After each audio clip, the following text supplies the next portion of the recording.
RM coaching centre உங்களை அன்புடன் வரவேற்கிறது. இந்த வீடியோவில் நீட் 2025 கொஸ்டின் சால்வ் பண்ணிட்டு இருக்கோம். தமிழ் மீடியம் மாணவர்களுக்காகவே தமிழிலேயே வகுப்புகள் எடுத்துட்டு இருக்கிறோம். நம்மளோட ஆஃப்லைன் சென்டர் திருச்சி தெல்லைநகர்ல இருக்கு. ஆன்லைன்லேயும் இந்த வருடத்திலிருந்து வகுப்புகள் தொடங்கப்படுகிறது. எது இன்ட்ரெஸ்டா இருக்கிற ஸ்டூடெண்ட்ஸ் எங்களை தொடர்பு கொள்ளலாம். ஓகே, இந்த வாங்க வீடியோக்குள்ள போகலாம். இந்த கொஸ்டினை பாருங்க. D1 மற்றும் D2 எனும் டயோடுகளை கொண்ட ஒரு முழு ஆலை திருத்தியின் மின்சுற்று படத்தில் காட்டப்பட்டுள்ளது. ஒரு மின்சுற்று காட்டியிருக்கிறாங்க. அந்த மின்சுற்றுல வந்து 2 டயோடு கனெக்ட் பண்ணிக்கிறாங்க. ஒன்னு வந்து D1 and another one is D2. 2 டயோடுமே முன்னோக்கு சார்புல தான் இருக்கு. இங்கேயும் கரண்ட் வந்து அலோவ் பண்ணும், இங்கேயும் மின்னோட்டத்தை இந்த டயோடு என்ன பண்ணும், அலோவ் பண்ணும், விடும். அதனால மின்னோக்கு சார்பு. உள்ளீடு அளிக்கும் மின்னழுத்தம் Vin. V என்னன்னா கனநேர மின்னழுத்தம். என்னது 220 sin 100 pi t வோல்ட் எனில் t is equal to 15 milli second. 15 milli செகண்டில் இது மில்லி செகண்ட் நான் எதுக்கு மாத்தினா செகண்டுக்கு மாத்திடுறேன். சரியா? 0.015 செகண்ட் எனும் காலத்தில் அப்படின்னு சொல்லிட்டு 4 ஆப்ஷன் கொடுத்துக்கிறாங்க. ஃபர்ஸ்ட் ஆப்ஷன் D1 பின்னோக்கு சார்பு, D2 முன்னோக்கு சார்பு, D1 மற்றும் D2 இரண்டும் முன்னோக்கு சார்பு, D1 மற்றும் D2 இரண்டும் பின்னோக்கு சார்பு, D1 முன்னோக்கு சார்பு, D2 பின்னோக்கு சார்பு. 4 ஆப்ஷன் கொடுத்துக்கலாம். இப்போ முன்னோக்கு சார்பு பின்னோக்கு சார்புனா என்ன தெரிஞ்சுக்கணும். ஒரு டயோடு வழியா கரண்ட் போச்சுன்னா அது முன்னோக்கு சார்பு. அதே டயோடு வழியா கரண்ட் போகலைன்னா அது பின்னோக்கு சார்பு. ஓகே, இத ஐடியா வச்சு நான் சால்வ் பண்ண போறேன். இங்க கரண்ட் என்ன கரண்ட் இங்க கொடுத்துக்கிறாங்க. இங்க வந்து ஏசி கரண்ட் கொடுத்துருக்காங்க. ஏசி மின்னோட்டம். ஏசி மின்னோட்டத்தோட பண்பு என்னது?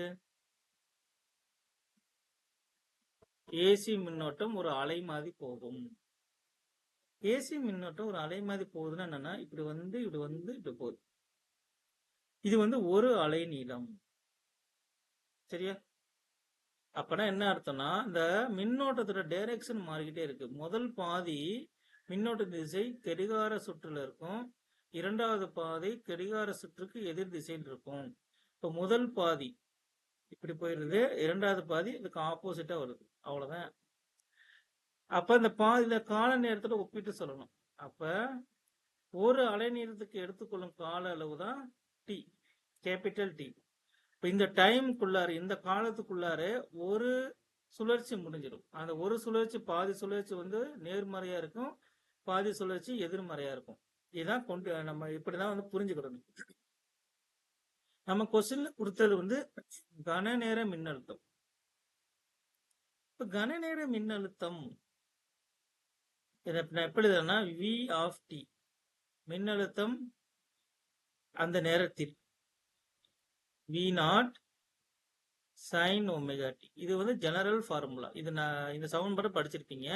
இப்ப V0ங்கிற இடத்துல என்ன இருக்குன்னா 220 இருக்கு, ஒமேகான்ற இடத்துல 100 பை இருக்கு. இப்ப நான் இதில் என்ன பண்ணிக்கிறேன்னா ஒமேகா ஈக்குவல் டு 100 பைன்னு எடுத்துக்கிறேன்.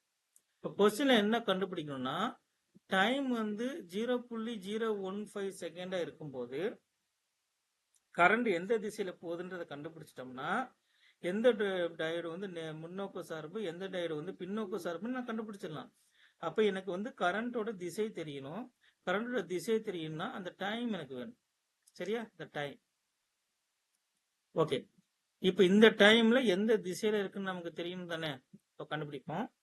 Omega equal to 2 pi by T, T equal to 2 pi by omega. ஒமேகாவோட வேல்யூ என்னது? 100 பை. By by cancel, 1/50. 1/50 எப்படி எழுதலாம்? 0.02. அப்ப ஒரு முழு அலைநீளம் முடிகிறதுக்கு எடுத்துக்கொள்ளும் கால அளவு 0.02 செகண்ட்ஸ். இப்ப பாதி அலைநீளத்துக்கு என்ன வரும்? 0.01.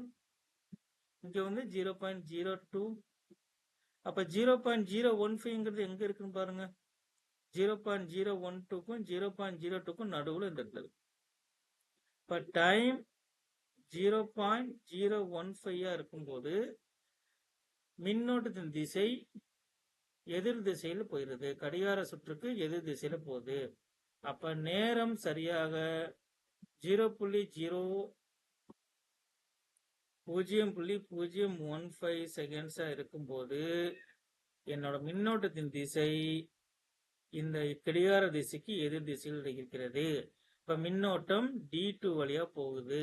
இப்ப டயோடு D2 வழியா மின்னோட்டம் சென்றால் டயோடு D2 என்பது முன்னோக்கு சார்பு, டயோடு D1 என்பது பின்னோக்கு சார்பு. அப்ப எது சரியான விடை? D2 முன்னோக்கு சார்பு, D1 பின்னோக்கு சார்பு.